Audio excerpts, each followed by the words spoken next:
This week, we discuss turning 21, not having teeth, hilarious beta sprites from Pokemon, video game glitches, and conspiracy theories. Also, we learn of a book about future humans that is totally in no way about eugenics. So, gather around the internet campfire, everyone, because it's episode 7 of Let's Regroup.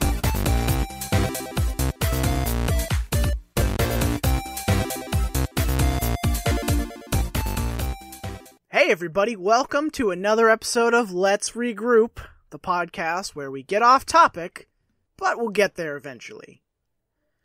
I am your host, Casey, and I have with me 4 guests. We have, on this episode, returning for the first time since episode 1, we have Michaela.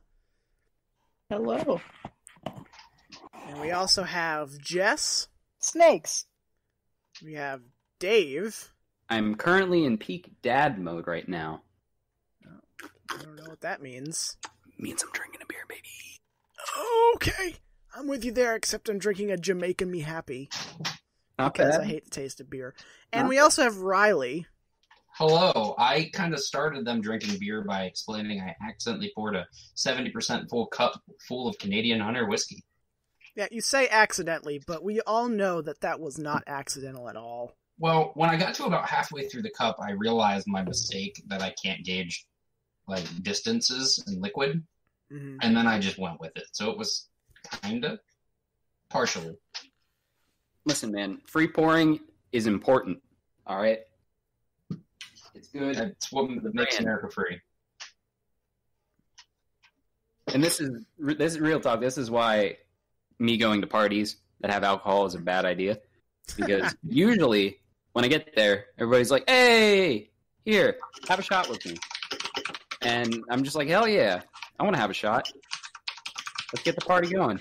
And then there you go. One shot turns into 5 because I can't say no to people. I remember, Dave, you told me about the time that you turned 21, and you drank tequila, I want to say? Yep. Yeah. Your 21st birthday and my 21st birthday, which are 7 months apart, were very different experiences. Right. Yeah. It's that mine was probably closer to Casey's, I imagine. Man.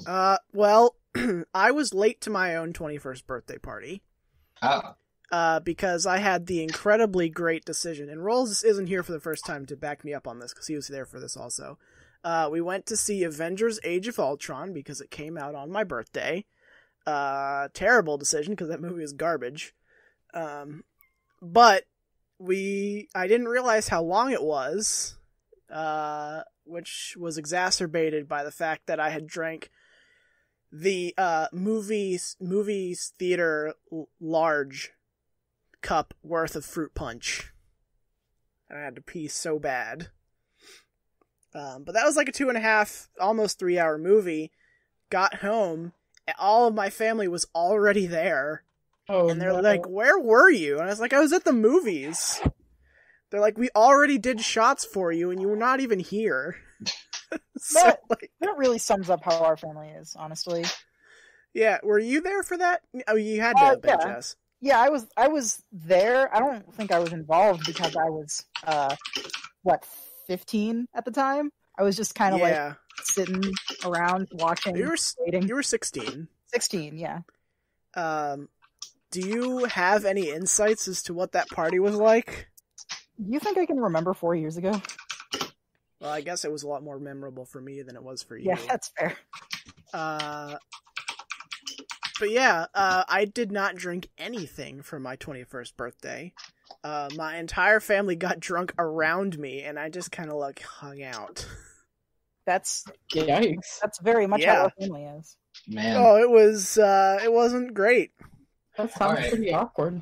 Mine's slightly less awkward, I think. I worked all day, got off, went to Walmart because I lived in North Carolina at the time, and I could do that sort of thing. I walked into Walmart, I bought a 6-pack of Miller Lite, I drank half Miller Lite, dumped the rest out in the sink, and was in bed by 9 o'clock. Wow. All right. Which is unusual for me. And Casey knows that I never used to sleep, and that hasn't changed. But that one night, I just went to bed super early. with me, my... Oh. No, you're good. Go. Okay.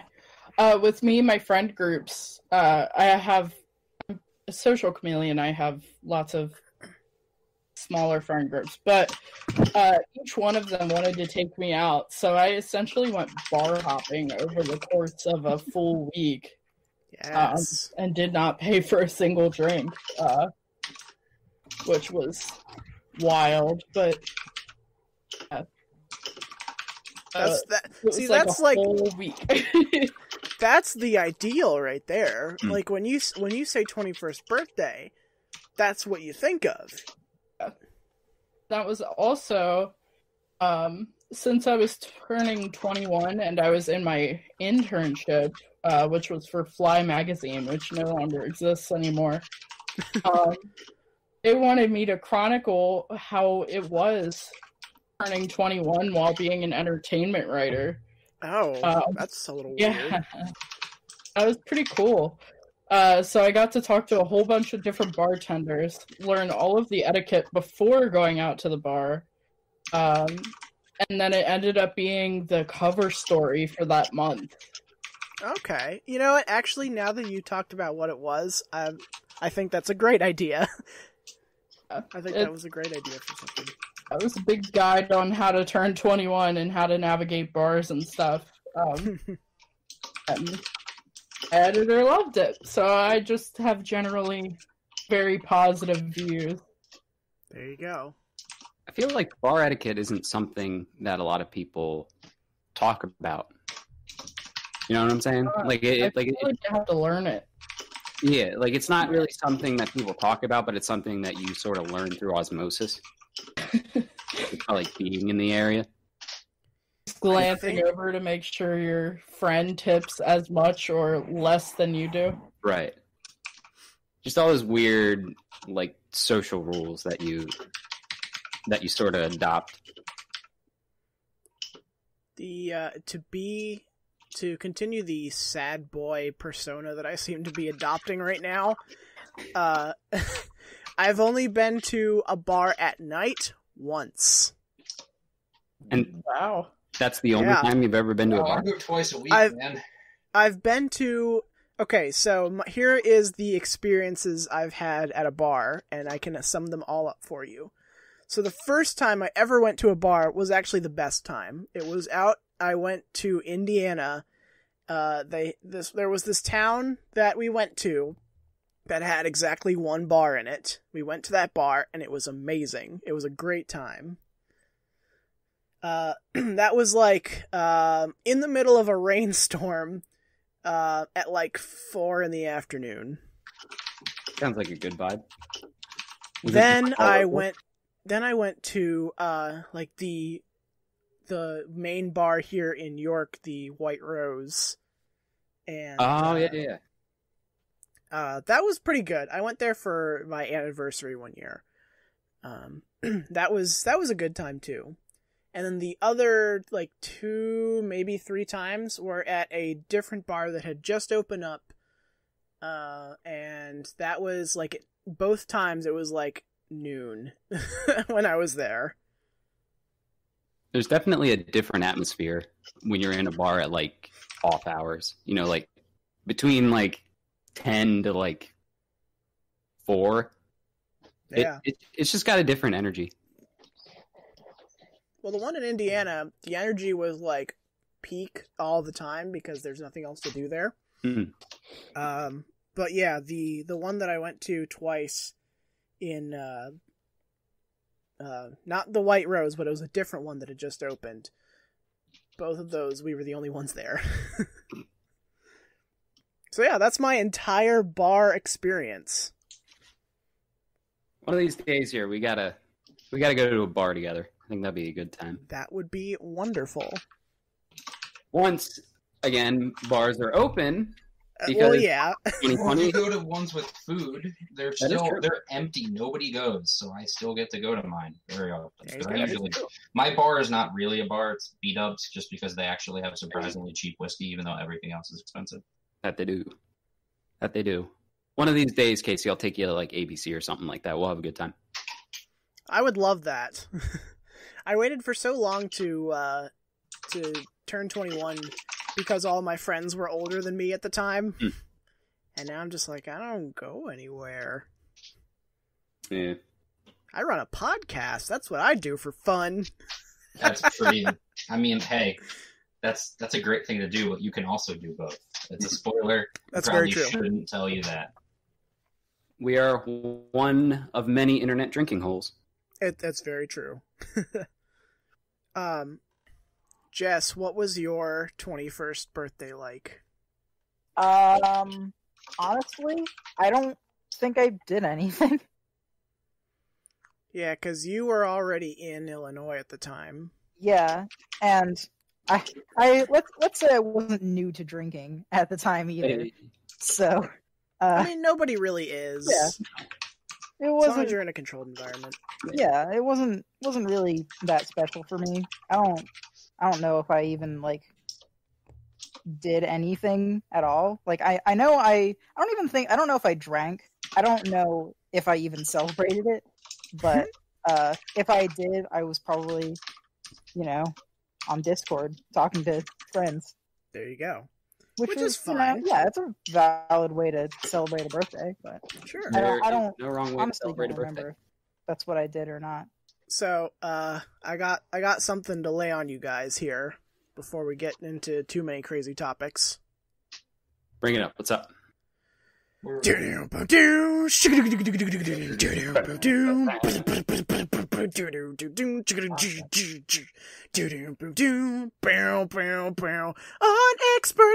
Hey everybody. It's Unexperts. It's Unexperts. This is the podcast within a podcast where we give terrible advice, terrible questions.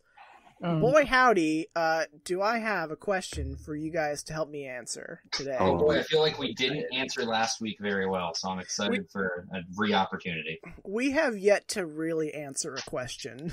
No, that's the point. We dance around the subject and we don't answer it, and then we say, hey, we did a good job. So I wasn't going to do an Unexpert segment this week, because I feel like if I do it too often, it'll get stale. But I found this one this morning, and I can't help but not share it, because I think there's some real good advice to have. Here is the question. I'm 22 and have no teeth. Full dentures. I met somebody that I like, and who likes me, but I haven't told them yet. When should I? Ho, ho, ho, ho. How many dates have they went on? That's the question. I'd say third date. That would be my point, personally. Well, my thoughts, personally, were, like, I don't know the gender of this person, but let's say that you are interested in someone of the male persuasion. I think I know where you give someone a blowy J, and usually, like, let me as the straight white cis male of the group speak on behalf of all women who are straight and say you probably are apprehensive on using teeth, right? Is that a thing? You're like afraid to, like, you don't want to bite too hard by accident. I don't know. I feel like somebody's into that. I feel like somebody wants their dick bitten off. I think there are people into that, but I also feel like you don't really want just being all gummed up either. I think there's like a healthy medium.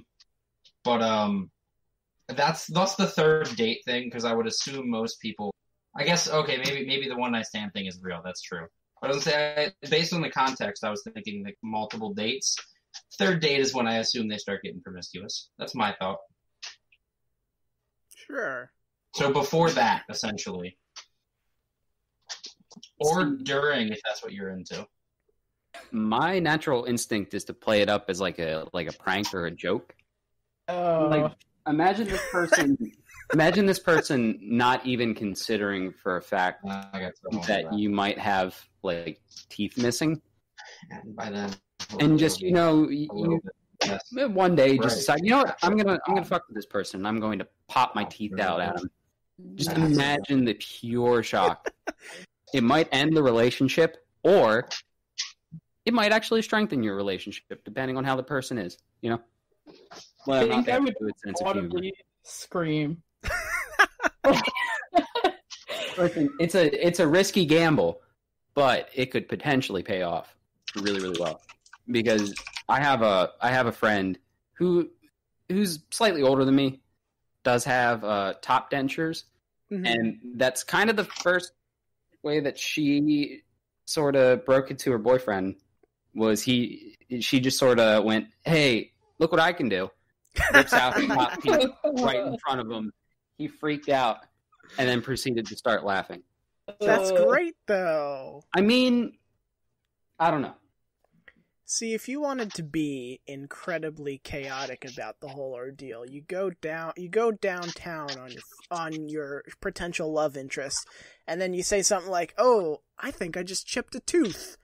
And then they're like, "Really?" And then you come up and you're just all gums. And you're just like, yeah, I think I did. Not to get like graphic, but please tell me that that's not just like leaving the teeth down. Nah, dude. No, you gotta leave them down there. Well, that killed everything. Wow, that was... Party's over, guys. Later. And that was on experts. That was on experts. Where we don't answer anything. We just don't answer anything. Actually, kind of everyone, not everyone, but we had a pretty good chunk of answers given. In our own roundabout way. Yeah. Which is on brand. Quote, unquote, yeah, that definitely on brand. seems to be our brand, for sure. We'll get there eventually. Yeah, that's why it says it on the logo. It's in the title. It's in the title. The unexperts thing or the Let's Regroup? Or both? Let's Regroup. I haven't made a logo for unexperts. Maybe I should. Do you have like a professor wig we could put you in? I don't, but that seems like something I should. Wait. Well, Define Party's a sitting in professor Hanover wig. clothing down, so we can get you one. I have a tweed jacket shit. if you need to borrow it.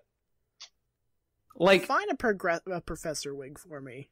so, you guys are aware of Albert Einstein, correct? Yes. Mhm. That sort of hairstyle. Like white, Okay. scraggly, crazy hair. Like a mad Gotcha. scientist. See, I wasn't thinking like scientist professor. I was thinking like college professor. That's And what I was thinking, which is why I said about the tweed jacket. We could do both. Make it a hybrid. There you go. I feel like the, by and large, professor persona is just being tired all the time. Yeah. Being tired and then occasionally having sex with your students. Oh, well, I wasn't gonna... Alright. See, when I was in college, all the people who were in my realm of major were all incredibly old people. So... Well, I mean, old people do have sex. You're They right. do. And that's the title of this episode. Old people do have sex. I mean, Funny you should say that. I actually, one of my coworkers back when I worked, not the school that I work at currently, but the one I used to work at. I had a coworker who working at a school was her side job. Her main job was, I think she was a registered nurse, and like her path in life just happened to lead her to eventually giving talks about like medical safety and whatnot. And she would regularly go to nursing homes to give talks to the people who are there. And she said that it is a proven statistic that the highest number of STDs go to senior age people. Yep. well, I mean, if you think about it, say you're stuck in a nursing home. You're like 80. And Mrs. Johnson from down the hall sort of gives you that look. And you're just like, man, you know what? I don't got anything to do. These 18-year-olds who watch over me don't really do much. So I'm just going to, wheel my wheelchair on down to Mrs. Johnson's place and see what's up. Gonna take out my dentures. Exactly. Lost me again. I have one question for you. Yes. Red pill or blue pill? Oh boy. Oh, we're going to that part of the internet, are we? Anyway. I'm pretty sure he's going to have to be taking a blue pill. Sorry, not sorry. Oh, I see what you did there. Going back to the nursing homes thing for like 2 seconds, though, there's absolute truth to that. One of my friends, like one of my best friends, works at a really large scale, rich, like these people have money nursing homes. And like he says that they're some of the horniest people you will ever be around. And I was like, that is disgusting. And he's like, it absolutely is. Listen, if there's one thing that I've learned these, 26 years that I've been on this planet, you're not going to stop people from having sex. It's not going to happen. They're going to have sex, no matter what.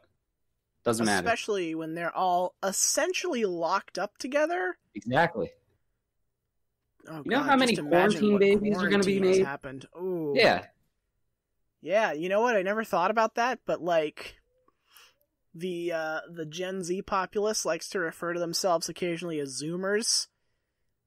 The next generation after that going to be like the next generation of baby boomers, like quarantine boomers. Boomers. Boomers, yeah. We can work on that. Yeah, we'll workshop it later. I never thought about that, but that is so true. Yeah, it's like whenever like a big blizzard hits, and then like 9 months later, there's like a slew of new kids born, you know? There you go. Same concept, bigger scale. Also, you can definitely tell that the time of birthdays is not like spread out evenly. There's a bizarre number of people who are born in September. Hey, September gang, what's up? Virgos. Specifically, September 16th is the most popular birthday. Shit. Well, that's 2 days off for me. Yeah. I feel personally attacked. And guess what? There's someone in this call whose birthday is September 16th. Gee, I wonder. Boy. Because it's 9 months after Christmas and New Year's. Oh. Oh. Oh, no. Oh. All right, see you later, guys. I'm going to leave. Oh, man, Dave. About... You could still potentially be a Christmas baby. Don't you worry. Well, it depends. Do you want to take the year out with a bang or bring the new year in with a bang? True. So, if you come exactly at midnight... This podcast has really gone forward. This is the podcast that gets me fired. God. Why? Oh, God, yes, it is. What am I doing? I'm just going to leave it there. No, but that was really funny, though. Like, what Listen, year at the end of is the it? day, it's all about the lulz. Yeah. That's what we're here for. Man, this podcast has come to a screeching halt Anyway, in the wake of that conversation. Hey, let's distance ourselves from this. I broke it. Let's talk about some other shit. Let's talk about something far more harmless. All right. So, earlier this week, you may have heard that some 4chan leakers hacked into Nintendo servers and recovered a bunch of shit from a long time ago. Yes, tell me all about it. They found a bunch of like prototypes and beta games and just a bunch of really interesting stuff that's like obviously no condoning the people who are like hackers, but it's also really interesting to see like sort of the game development process of these sort of things. Most notably, they found in Super Mario 64, Luigi is there. Oh, wow. After all this time, Wait. Luigi is in Super Mario 64. Did it have anything? For real. Did it have L anything is to do with real. that fountain? No, actually.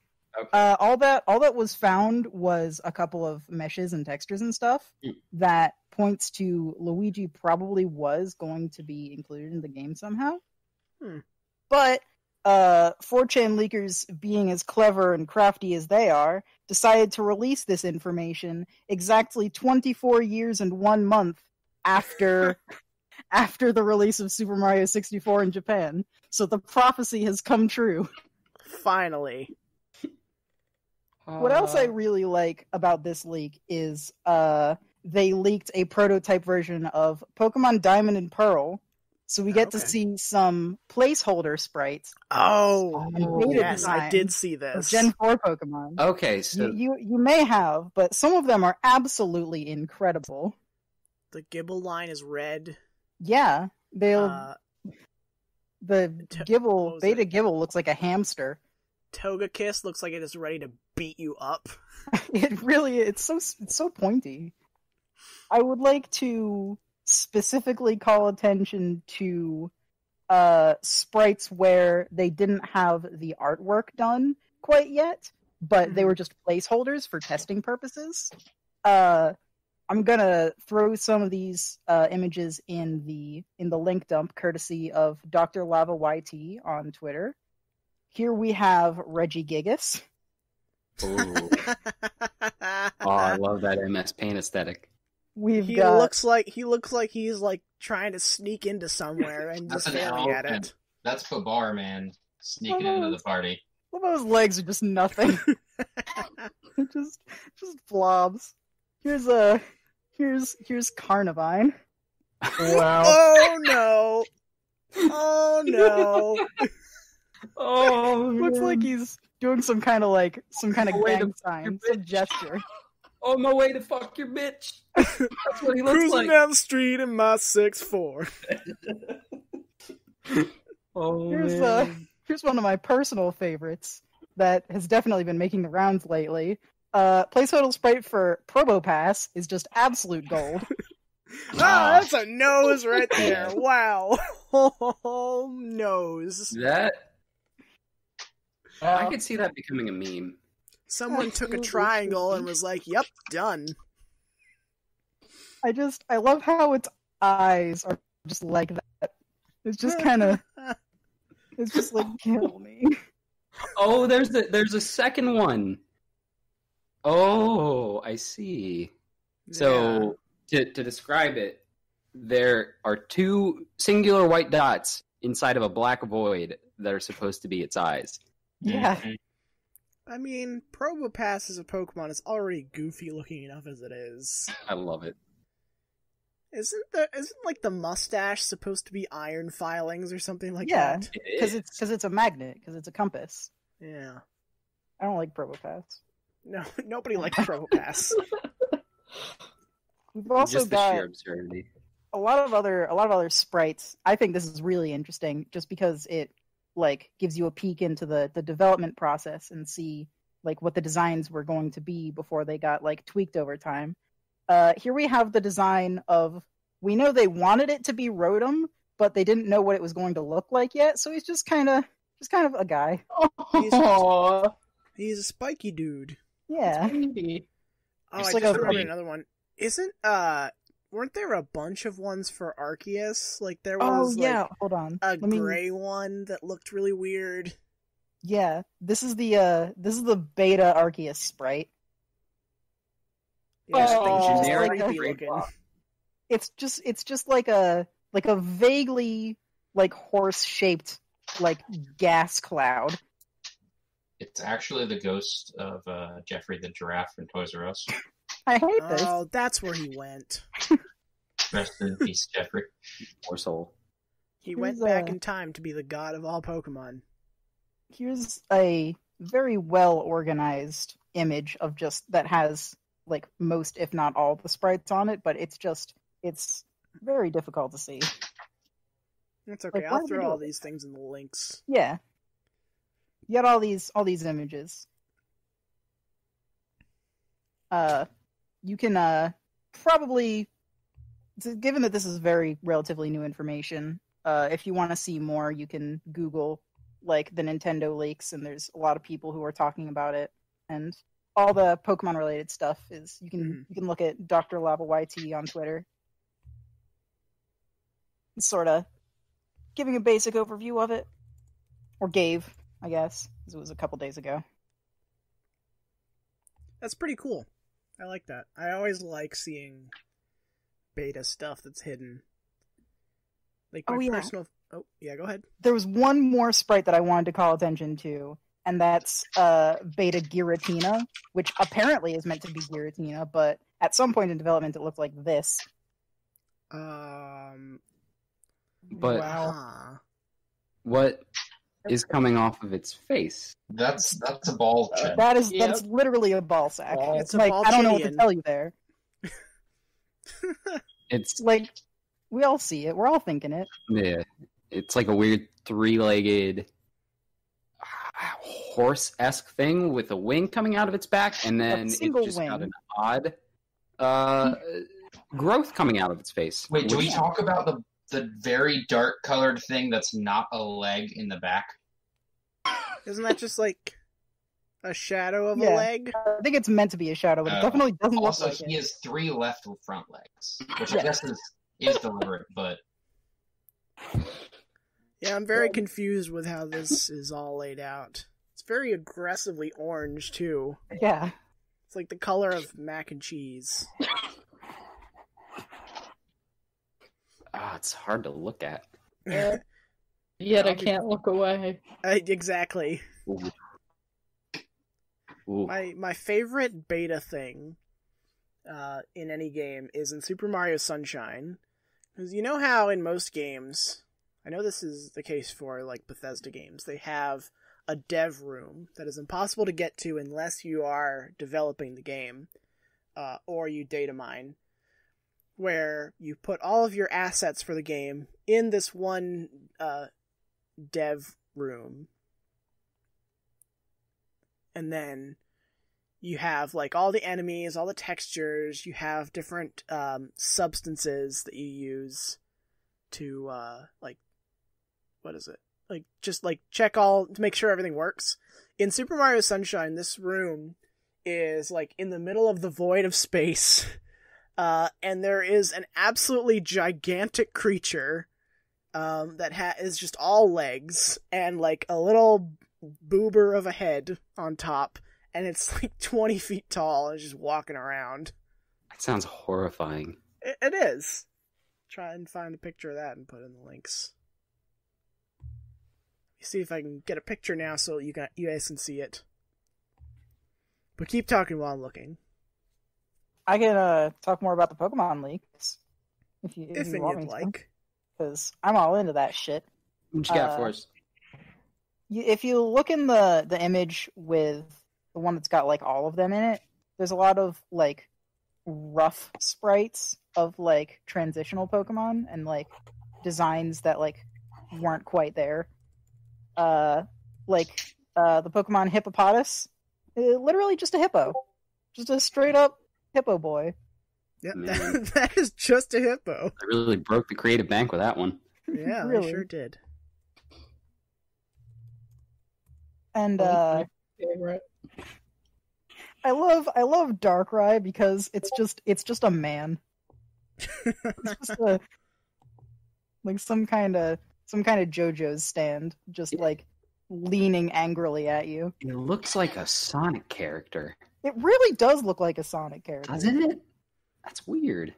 I couldn't This tell you is- what Sonic character, but Just This generic is- dark Sonic character. Hold on, I'm trying to think of it. This is a Clux with 2 X's, the rooster. you know, it is kind of Yeah. roostery. Yeah, it's got You got a point there. the dangly thing. Yeah. I really wish I knew who Darkrai was so I could figure that out. Well, I'll give you a hint, Riley. It's the one on the right. Oh man!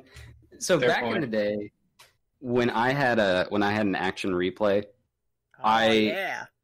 I just came across this thing. I used the cheat that you could like walk out of bounds, Yeah. and Oh, yeah. Where it was like Mystery Zone or whatever? right. And I didn't see a single thing about this Pokemon anywhere on the internet. Like, granted, the internet wasn't really like as ubiquitous as it is today. It was still somewhat ubiquitous, but I hadn't run into it anywhere. And just out of nowhere, I walk onto this island, and there's this Pokemon that I have never seen before, just standing there, and I interact with it, and I can catch it. And I think it might be one of my favorite experiences in any Pokemon game that I've ever had. Really? What did it look like? It was Darkrai. It was weird. Just coming across this Pokemon that I had no clue about, and had no other inkling that there'd be like other legendaries in there. And the fact that you could get it with like an event item, which are usually like damn near impossible to get unless if you're in the area of one like place giving it out. I don't know. It was just a really nice experience. My entire Diamond and Pearl playthrough as a kid was somewhat warped because I had an action replay. Yeah.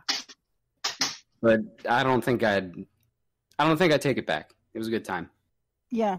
There is some like simple joy in like being a kid and just like not really knowing how you're supposed to play a game, but just like fucking around and doing playing the game how you want to play it, you know?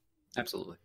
Like games are made to be fun, and playing them normally the way they're meant to be played is a fun experience and all, but you know, finding your own fun is just a really nice simple joy. I always appreciate when games sort of give you that freedom to make your own fun in them. Right. So I got two kind of brief stories off of that. You reminded me of that. First one is just when we experimented with the action replay for the first time. Oh yeah. We made the weird egg glitch Pokemon, which I have still never seen replicated on the internet anywhere. Yeah, that was something. First of all, here's the dev room with that creepy leg thing in Super Mario Sunshine. But so we had an action replay, and I didn't really do much in 4th gen, but Jess was all over it. And I found this huge list online of different action replay codes. And there was one for, I want to say it was an Ambipom with specific moves that Ambipom couldn't have. And it was this long, long code. Dude, putting in those codes was a pain. So, never again. In order to not have Jess's DS die while this was happening, she had hers plugged in her room. I was on the home computer from downstairs, and we were talking to each other through walkie-talkies. Oh yeah, and so I delivered those lines line by line, and we were like, all right, we're going to get this Ambipom now, because we finally got to the end of it. And it's like, all right, it's going to go into your party as an egg. And so she started up the game, and then there was the egg in the party. And I was like, okay, now we got to hatch this thing. And then you ride around in that specific spot. It took forever. Up and down straight forever. And when finally you got the O, and it's like, oh, all right, the egg's hatching. Let's see what it is. It's going to be Ambipom, right? It hatches into another egg. It's just called, congratulations, you hatched a bad egg. It was honestly like, bad egg as a whole is a pretty well documented phenomenon on the internet.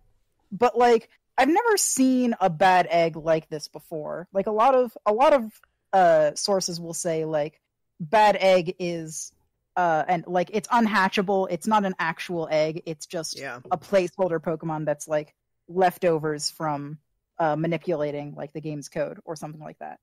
But like this egg, it was called bad egg, like the actual egg that it hatched from, but like it had like Pokemon data, I guess, so it was able to be hashed or something. And I guess like we probably didn't input the code perfectly, because probably not. How could you? But it makes me sound like I'm accusing. Like, how could you? How could you do this? But, it was only like 200 lines of code. Yeah, those codes were ridiculous. It was enormous. It was a wall. But what came out of it was, I guess, a Pokemon that didn't have an index number. So like it just resorted to it being like Pokemon number 0. in the as the index, which It had was all the right moves. Yeah, it had the moves, but it had the sprite of an egg that was incredibly glitchy, and it was just the Pokemon was egg. You could send it out into battle. It had no animations, but it had HP, it had base stats, it had no ability, which is odd. It also had a time of obtaining as January 0th, 2000. Oh, yeah, that's right. Which was very interesting. But I really would find like anything like this documented on the internet yet, but it's kind of like an experiment that I'm pretty sure I did end up deleting my save file at some point. I so wish I still had it, because it's just a really bizarre like experience, really bizarre what's the word I'm looking for here? Phenomenon? Yeah, phenomenon. It's a really bizarre phenomenon that I've never seen anybody talk about before. Very, very unique experience to us, which is really cool. Michaela, I feel like I have you, like, I'm leaving you out of this whole conversation. Oh. I'm here. I'm listening. Interesting. Okay. Because, like, I've brought up my D&D campaign many times on this podcast, and, like, the 6 of us who play this game have bonded in a way that has never been done before in my life, personally. And yet, like Michaela, I know next to nothing about you. I have no idea if you like Pokemon or not or anything. Yeah, I do. Okay. Remember that first night, though, where we, like, bonded over childhood trauma, like, immediately? That was fun. Big move. That was, like, our first conversation. I was like, oh, okay. I like Casey. He's a sweet boy. He's a sweet lad. I had no idea what I was doing for that first few sessions. That's for sure. Those were so fun, though. Mm-hmm. They were great. Just give you guys some background. I DM'd this campaign for 3 of the 4 people in this call, and the story is much more streamlined now after several months of doing this. It started out with me thinking that it would be a great idea to have a German-themed world and having to do German accents, and that quickly got thrown out the window because I hate doing German accents. No. And you guys had to explore a house that was bigger on the inside than on the outside, and I wanted to kill myself because I spent so much time on it and realized this is a terrible idea. Let's get this out of here so we can move on to better things. And better things we did. Yeah, exactly. Including, but not limited to, political espionage. Oh, yeah. Crime. Yeah. More crime. Other crime-related incidents. Becoming quite literally involved with a crime lord. Don't forget. Mm-hmm. Saving a small child who turned out to be the living embodiment of a star. I am Our son! Yeah, I was gonna say, Michaela's character Leilani and my character Jebediah Storm is apparently now co-parents of a million-year-old star. What was that one quote? It was like, yesterday he was 10. I wrote it yesterday he was down. a million. Yeah. Yeah, it's- in our chat, we have in our Discord chat, we have a channel entirely dedicated to quotes. And this one says, they grow up so fast, don't they? Yeah, it's like yesterday he was 10 and yesterday he was a million. I mean, it was accurate. It was a 10-year-old kid who ended up not being a 10-year-old kid at all. My favorite, though, is a Jess quote, which just says, I'm gonna Google drugs that make you sexier. I still to this day cannot remember why I said that. I think I was very tired at the time. It was really funny. That was a really bad night for Google searches, guys. Oh, was that the time like when we That was the time when I had to delve into looking on the average endowment of a Goliath. Oh, that's right. Oh gosh. Oh, man. Your FBI agent must have been really embarrassed looking at that. Yeah, I didn't throw my VPN on, so they saw everything. You need to Like, start recording immediately. these It's not like sessions. there was a delay. They saw it immediately. I love how the cultural zeitgeist of America right now is that just the average person is just like, yeah, we all have people spying on us. It's whatever. I like to think we're all concerned about it, but we all react to it in our own different ways, like when we don't talk about it. Yeah. Yeah. They just We're- downplay humor. That's all you I got. I go camping and I leave my phone here and I buy a burner phone and I travel to an undisclosed location for a couple days just to chill. That We all sounds look at it different ways. That sounds more like you're the FBI agent. There's something you want to tell us? I'm not an FBI agent, guys. That's what they want you to say. I don't know. It kind of sounds like something an FBI agent would say. Doesn't though? Did an FBI agent lie to you? Yeah, that's kind of their thing. Yeah, but would Riley lie to you? No. Yeah, that's fair. So clearly, by deduction, Riley cannot be an FBI agent.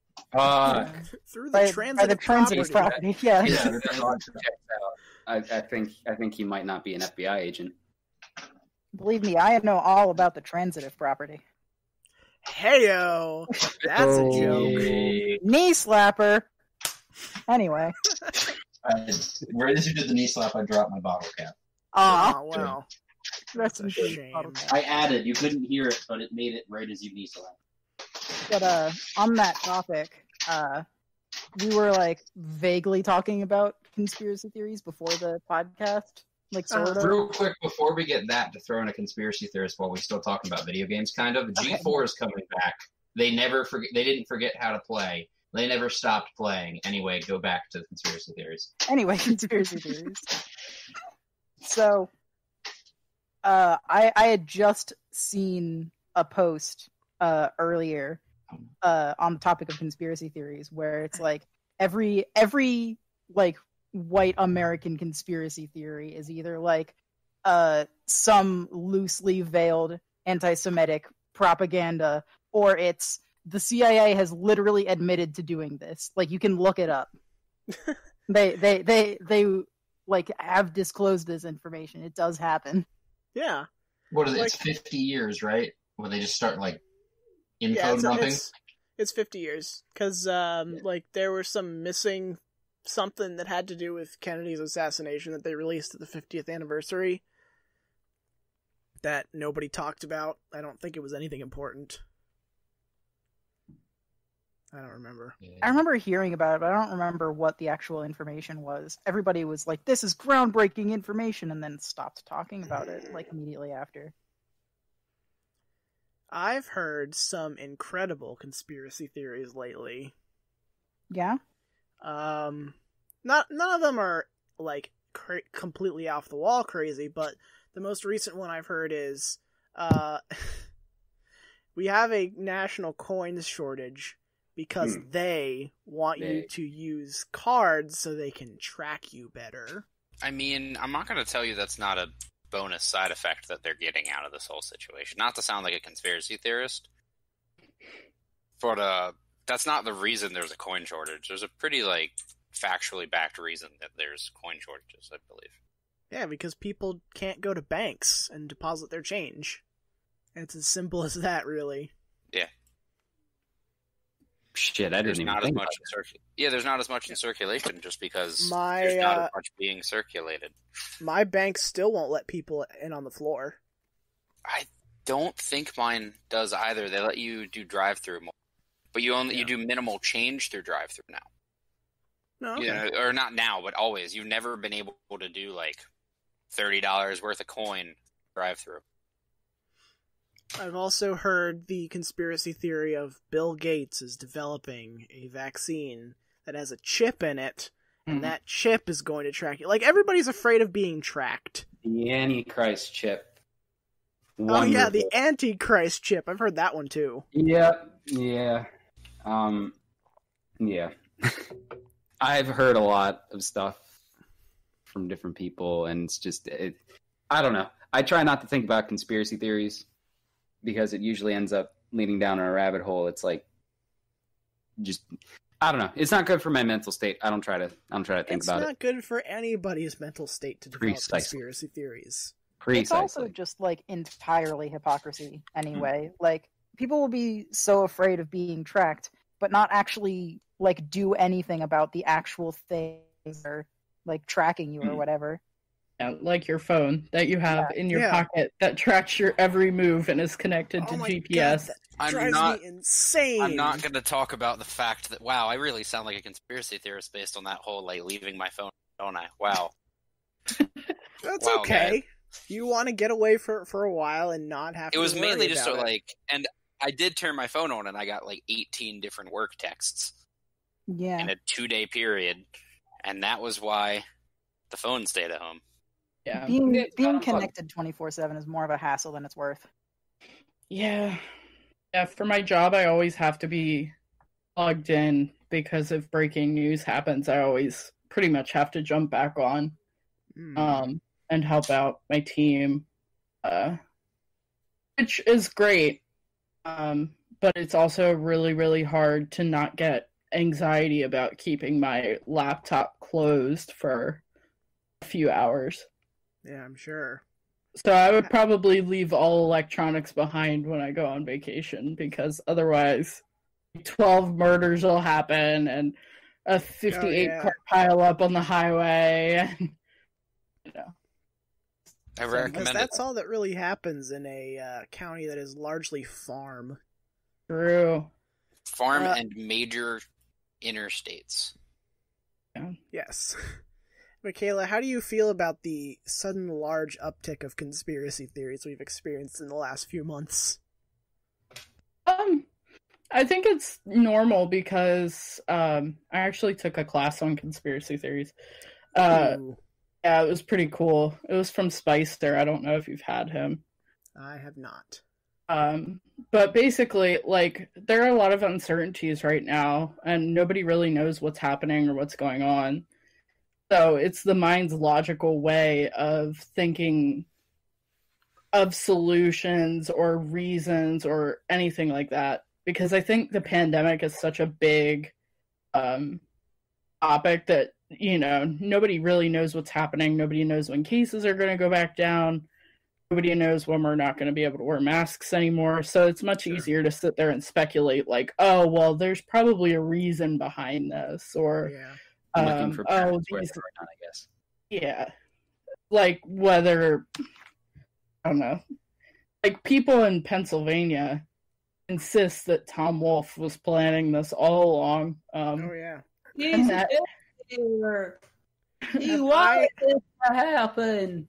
Have any of you driven on 83 near York and seen that billboard? Oh, not lately. Are you talking about the I voted for Wagner billboard? Yeah, so, okay. Because there's one in Abbottstown, too. To give you some brief background, the most recent election for Pennsylvania state governor was between Scott Wagner, who is either the CEO or the owner of Penn Waste, or Tom Wolfe, a guy. That's it. He's just a guy. He's a doctor, like not he's a doctor. He worked in a like a factory of some kind for a while. But the cabinet it was cabinetry, right? Yeah, it's a construction. Doesn't he own like a cabinet, or he owned at one point? He does not. He gave up ownership, but didn't he own a cabinet company, or he had ties to one? Yep. That was long before anything related to him being a governor. But yeah, so he won pretty handily, though he almost immediately got a huge amount of flack for some of the decisions he made, especially during this pandemic. I can't say, because I unfortunately have not been paying attention as much as I should have, whether his decisions are worthy of getting criticized or not, but there is a really silly billboard near where I live. It's purple It's got a woman who's clearly from a stock photo shrugging like, and then it has a picture of Tom Wolfe and and Dr. Rachel Levine, who primarily is like the state equivalent of Anthony Fauci. In the background, it says, "Don't blame me, I voted for Wagner," and it's just so goofy. What's fun about Wagner, though, is when he was trying to get elected, this dude was so abrasive and just totally not like a people person at all. Oh my god, and his campaign ads were brutal and mean. Yeah, he went on the debate stage and said that he was going to stomp Tom Wolfe's face in with cleats. Yep. And I think that's why he lost so bad. I think Pennsylvania probably could have a Republican governor, but just not that one. And has. Yeah. We had Ed Rendell, the man who sounds like he has like 3 stomas. Yeah. I haven't heard that name in a while. I forgot about him. Here's a fun story about the Wagner Wolfe election. So Tara's mom grew up in the same town that Wagner has his business and knows him personally, and often said, and this is so funny, she's like, I voted for the first time in my entire life because there was no way I was letting that fucker get in office. It's just like, that's really funny. Ooh. Yeah. Yeah, no. Not a savory dude. But back to whether or not he being Wolf deserves all of the negative attention he's receiving. I think it's just really weird times. Yeah, I think... Yeah, go ahead. Oh, no worries. And he just has to make decisions on the turn of a dime. And, you know, I'm one of those people. I think the good in everybody, so I have to believe that it is, you know, the trade-off is economy sucks, and we keep pumping money into that, or try to. Yeah. But, like, people are safe and not dying. To date, 7,100 Pennsylvanians have died due to COVID-19, most of them being in nursing homes, which that's what he deserves criticism for, because Yep. him and Dr. Levine did not do much to protect the elderly, and a lot of them died.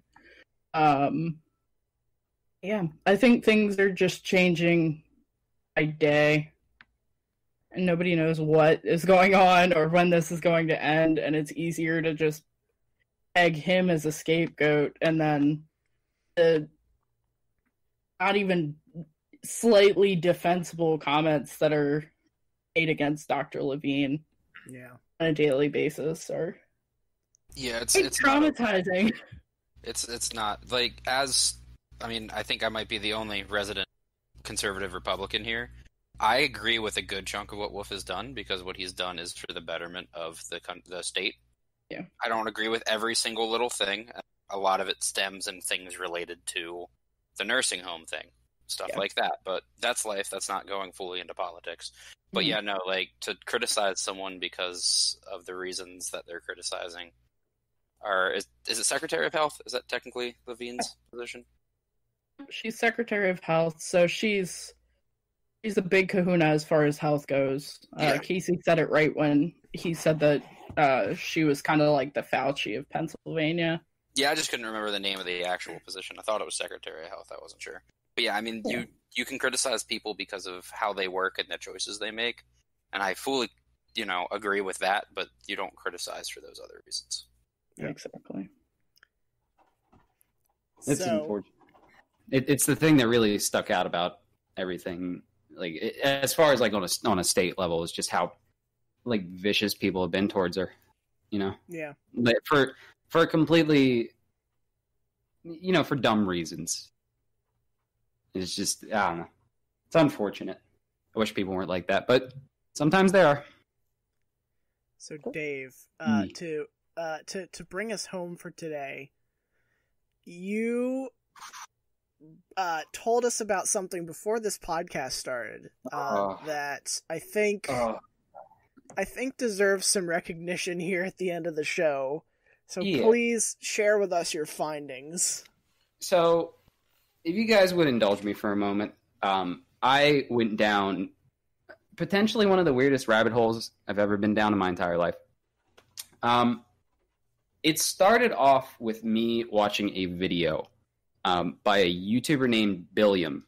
He's a guy who does YouTube videos on like vaguely nostalgic stuff from the 2000s. Like he's done videos on like the Digimon movie, like the dub of the Digimon movie, like a bunch of 2000s gimmicky toys and stuff like that. He's done like Neopets videos. But he did a video on a like faux documentary series that I watched when I was a kid. It was by the name of The Future is Wild. Okay. It's an entry in a sort of subgenre of speculative fiction called speculative zoology, where they extrapolate like how a species would evolve like into the future. Mm-hmm. And the series itself goes up until I think 500 million years in the future, and it's pretty fun. Yeah. But that led me down a rabbit hole. That show is based off of the author of a book that is perhaps the most cursed thing I've ever seen in my entire life. It is a book called Man After Man, and it takes place between 200 years in the future and 5 million years in the future, and it chronicles humanity's evolution as they begin to delve into genetic engineering. And oh boy, the illustrations are the real big thing. Another side note is that there's some kind of interesting things about it, where it kind of comes off in a slightly Nazi-esque sort of feel, because the humans that they like genetically engineer to go out in space are like blonde, blue-eyed. They name drop eugenics in there at one point, which I don't know. That's about the time where I'd be like, nope. Yeah, it's I don't agree with it, but looking at the book in and of itself, it is a weird oddity. Oh yeah. I posted a couple links in the links of some really weird illustrations from. Let me see who the illustrator is. I've got like a goddamn notepad full of stuff. Anyways, throwing the book. The illustrations are absolutely bizarre, and I have them posted in the links right now. To describe one, it is a human, a vague humanoid shape with white fur and a face that looks like it is in pure agony. He's got really wide nostrils. Oh, I didn't even notice the nostrils. Jesus, that makes it worse. See what I'm talking about? And he's got this open maw of a mouth with like a bunch of teeth in him. And then if you go to the end of the book, where the descendants of the humans who left the Earth come back to pillage the Earth for all of its natural resources, it looks like a penis Darth Vader. Yep.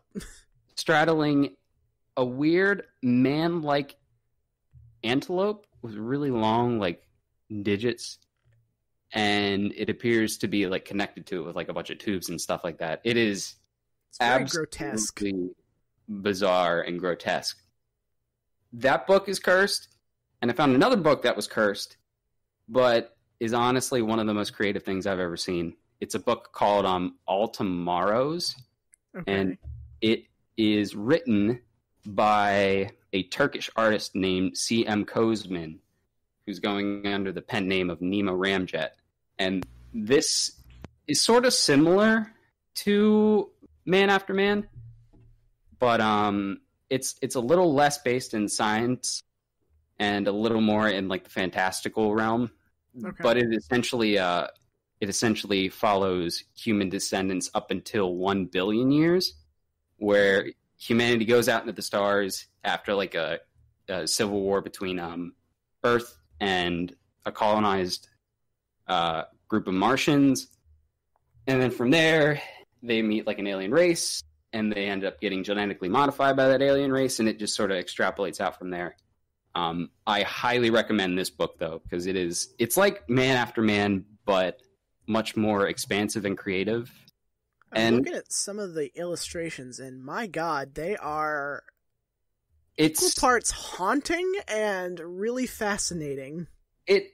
The illustrations remind me of the illustrations from that book series, Scary Stories to Tell in the Dark. Oh, you know what? You're right. If you're born anywhere near the 90s, you'll know what I'm talking about. Like that weird watercolor paintings. Yeah. It's a really, really good read, and it's very creative. It is a little less based in science.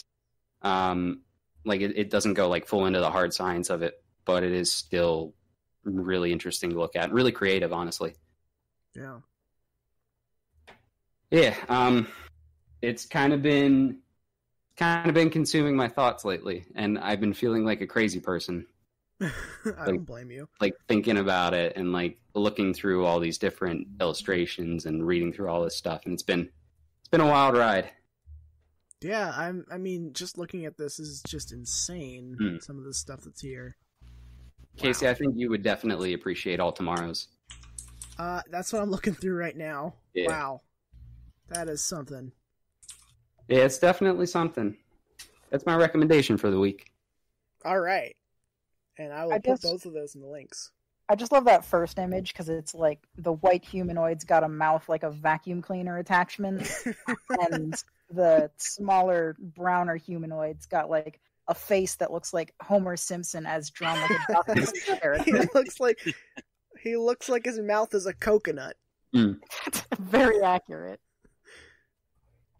I was trying to remember during this whole thing, Jess, you sent, this was like months ago, so I doubt if you'll be able to remember, but I remember you dropping the term cursed off of something that somebody said in a video that you showed me once. If you could provide any more details, I would love. I can't. Damn it. Do you know, like, where? I could, like, look back in conversations and see if I could find it. It was literal months ago. Where you showed me a video, and you were like, it's like near the end, and this person says the most cursed thing. I'll have to look for it. Okay. I'll see if I can find it. I'll have that for next week, maybe. Okay. The cursed edition. Well, anyway, I think it's about time we wrapped up this episode of Let's Regroup. What a ride this has been. This has been a roller coaster straight to hell. And back, I'll say. We made it out of the mire. And we landed amongst the stars. That we have. And, so, if you aren't aware yet, let me allow you to know that we have a Facebook page where we update right after each episode goes live. And we also have a YouTube channel where if you don't feel like listening through Spreaker, we have that also to listen to any of our episodes and any of the past ones too.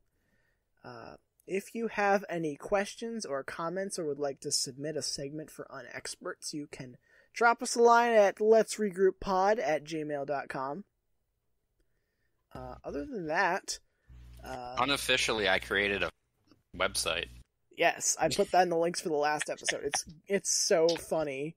I tried to... I got bored this, so I started trying to make it like an actual site, but I like to call it the Interstellar Jamboree. Yes. Portion. It's just all of the drawn heads of all of us surrounding the logo, and each of them have a link to different facets of us. Yep. It's pretty great. You stole that HTML code from the Space Jam website. I did. Is that still up? It is still up, right? Oh, It it is is still still up. It's Yeah. never going away ever. I keep thinking about it. I'm like, oh I yeah, no, also that have the that's actually- HTML saved just in case it goes down. Nice. So anyway, this has been Let's Regroup for myself and Michaela, Jess, Dave, and Riley. You're welcome, Internet.